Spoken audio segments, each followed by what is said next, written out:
off and on with, guys. Do you know what I mean? I'm not quite too sure if I like it or if I don't. Yeah. Do you know what I'm saying? It's a bit Marmite-ish, isn't it? I'll tell you this: it's come a long way. So you want to give them the benefit of the doubt.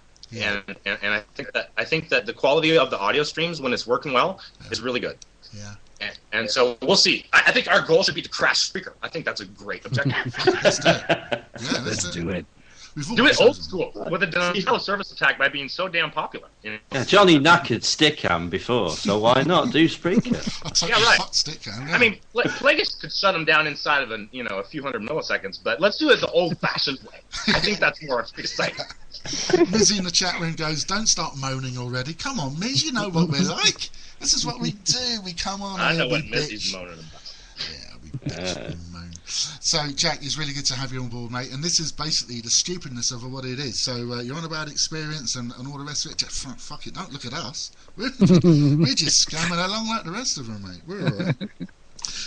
Okay, that's cool. I'm in good company then. Thank you. Absolutely. Right, let's have a look now. Look, Baz, man. Baz, we're going to come back to you after this next track. Now, listen.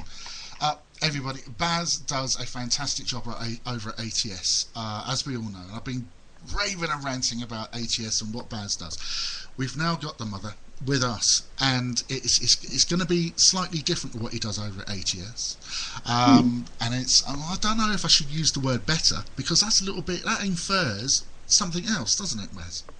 It does. It infers it's going to be different focus. Let's put it that way. Yeah, it's nothing like trying to put you on the spot, and I'm going to try it now because you deserve it. Right, I'm going to do this straight after we played a bit of Dose, which is a fantastic band, Dose, and this track is called Bandwagon.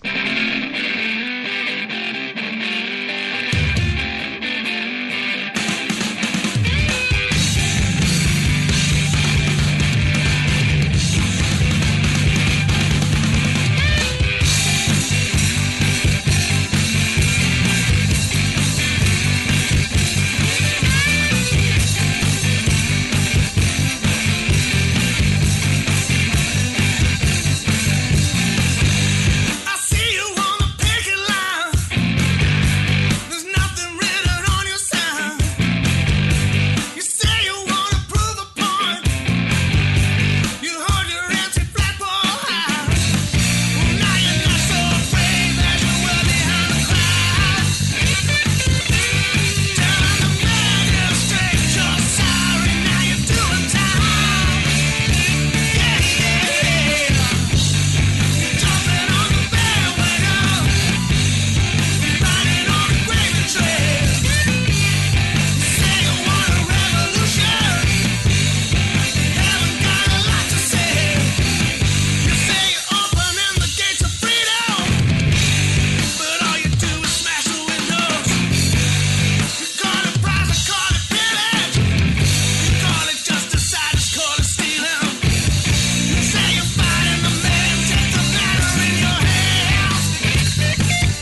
That's really good. I really do like that. That's fantastic. That's Dose and Bandwagon. I've been playing that for a little while before we went off air earlier, and I'm going to start playing it all over again. We got some brand new music that I'm not going to start playing until we go proper stuff, like, you know, in January from the 11th. I've got some brand new music, some brand new concept stuff coming through, so pin your ears back. But for tonight, it's going to be the tried and tested, good old favourite stuff that you all love, and I'm sure you do. Right, talking to Baz now. Baz from the first of all, Baz, let's talk about your music. Let's talk about Illustrial. What's going on there? Because I'll tell you what, you've got some fucking awesome sounds coming out. Thank you. If you check out the Facebook page for the band, I've put something with my new vocalist up on there. It's a cover version of a Depeche Mode song. Her name's Zoe. She has a very soulful, jazzy voice. We've deliberately put a demo out that's taken her out of her comfort zone a little bit, just to see what it sounded like. And yeah, we're going to be making an album over the winter called Break the Angel. Should be fun. Should be good. Yeah, I'll go and check that out. I haven't checked that out yet. I will do that. Go and have a look. So, what's Illustrial up at the moment? What's it up to? Well, like I say, I'm writing this stuff. I'm basically drawing on my angst and heartbreak and shite from over the years, and she's drawing on all of hers as well, and we're writing lyrics. Most of the demo tracks, you know what I'm like when it comes to demos. I get up at 3 o'clock in the morning, I do a little bit, and I go away and forget it, and then I come back and I do a little bit more, and eventually I end up with an album. That's how the last one got made. So it's just a bit like that. So I'm writing tracks and she's writing lyrics, and we're just going to see where it goes from there. It should be fun. And we're going to gig next year. No. Yes. Don't spoil it. Oh, that'd be good. No, so where are you going to gig? We're going to have a look at around sort of Bradford, Leeds area to start with, and maybe try Manchester. And who knows? May come down to London and sleep on your couch, Johnny, and gig down there. That'd be quite fun. That would actually. That would be quite fun. Good. Yeah, it's got. I think we should all do that. I think that would be really fun. I think we should. Yeah. Do that. Take over Johnny's house. Yeah. You can come down. Yeah, you can do that. You can imagine that, jeez. Yeah, that'd be fun. That'd be great. So, Illustrial's moving along quite nice. I was looking at the way that some of your videos there that you've had done. The guy that's actually done some of your artwork as well that we've talked about before, and I'd like to give him another little plug. Sammy, yes, 123 Designs. That guy is genius. Absolute genius. The stuff he does and the speed he does it at as well. It's phenomenal. Yeah, he knocks them out quite fast there for Pete, and also he does the drawings as well. Never mind. Right, okay. Hopefully he's not knocking anything out at the moment. Yeah. Sorry, Sammy. But yeah, he's doing really well. Right, let's talk about your radio malarkey, because you've been doing ATS now for how long? It's 3 years on the 1st of January. Get in. Wow. And for those of us who are not cool, ATS stands for? AboveTopSecret.com. Oh, wow. All right. Yeah, 3 years. It's no longer a secret.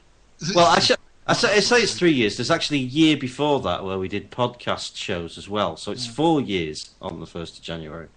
And you've got a wicked guy on there, Johnny Anonymous, who does the shows with you, and I think he's absolutely fantastic. Very tongue very firmly placed in his cheek when he does his stuff. And I've been looking over at ATS for quite a lot, and a lot of his videos that he does, when he does these are they kind of spoof newsreel production videos? Yeah, he does something called Mondo Bizarro, which is fantastic. Yeah, Johnny's amazing. Johnny may come onto the Loving the Alien show from time to time, because I'm going to pull a few people in and around from different places and see what we can do. So that should be fun. It will be, yeah. I'm going to scare the pants off people. Yeah, here we go. Right then, this Loving the Alien malarkey. Now we've started up this show business because I'm very much into all of this alien stuff, as a lot of our listeners know. And I thought, right, I can't do everything. I can't do it all, and it sounds boring if I'm doing it. So let's get someone in who knows what they're talking about. Well, unfortunately, we couldn't find him. So. No, so we asked you, Baz, and Silky Steve to come in and do this show, and I'm really fucking chuffed that you're going to be doing it. So Loving the Alien is all about the alien, the conspiracy, and that kind of thing, and UFOs and paranormal and all of that. You said you got a spooky thing kicking off. Tell us all about it. Yeah. Well, Missy in the chat room says that she doesn't wear pants. So, all right, Missy, I'm going to scare your knickers off, love. Okay. The first one. She's the first one. The first one happened in 1959, right? And it happened to a group of 9 skiers in Russia. Okay. None of them came back alive. It's scary as hell. And when I tell you the details of it on the show, it will creep you out completely. Uh-oh. Yeah, I just peed a little just from that. Man, It's one of the most sinister things I've come across, and nobody has explained it at all. so what is it? Is it UFO, alien related, paranormal? What sort of area is it venturing A little bit of everything, Wow. which makes it even more special because you can't put it down to one thing.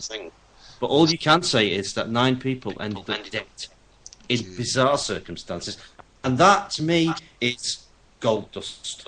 It is crap, bloody hell. Yeah. I'm just going to say quickly, whoever's got the speakers turned up, can you turn them down a bit? This is like we're hearing everyone in double.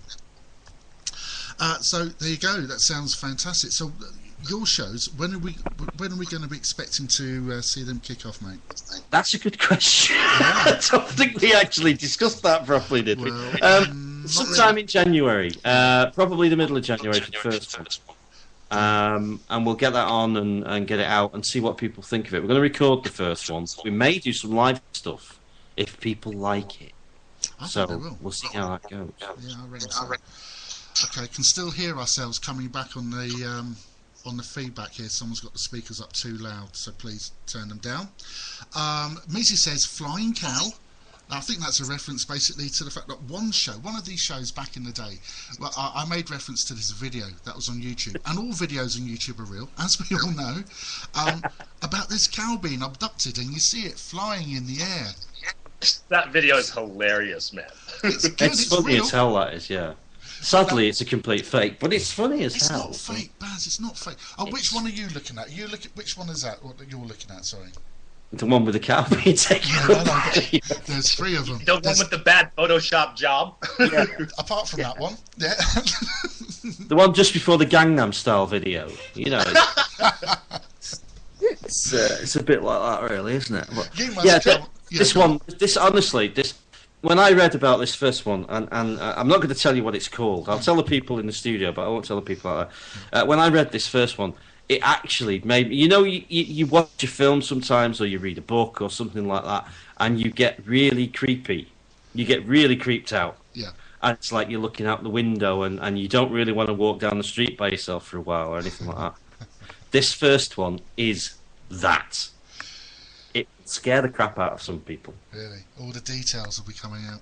Brilliant. I love That's all kind of that. a Pete the Ringmaster feel to it, just right off the bat. You know, creepy and doesn't make you want to go outside.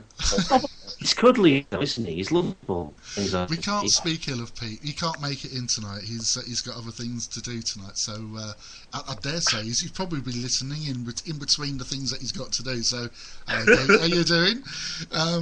She wants to know now. I can't tell you now. Okay. If I told you now, I'd have to kill you. Okay, fair enough. Well, that's a done deal then. We'll leave that where it is. Okay. So, yeah, that sounds good. So, I was going to say, you must come across so much. You can see it straight off the bat, Baz, that it's a fake story in the line of work you do over there at ATS.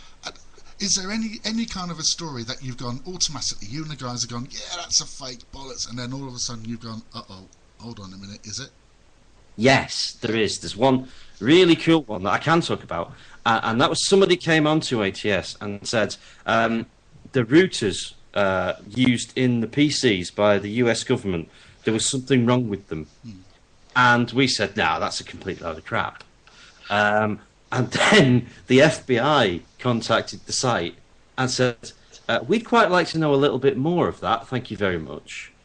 And what happened is that these routers that had been bought by the US Department of Defense had been made in China. Yeah, that's a legitimate espionage technique, dude. Certain chips in the routers of the sensitive defense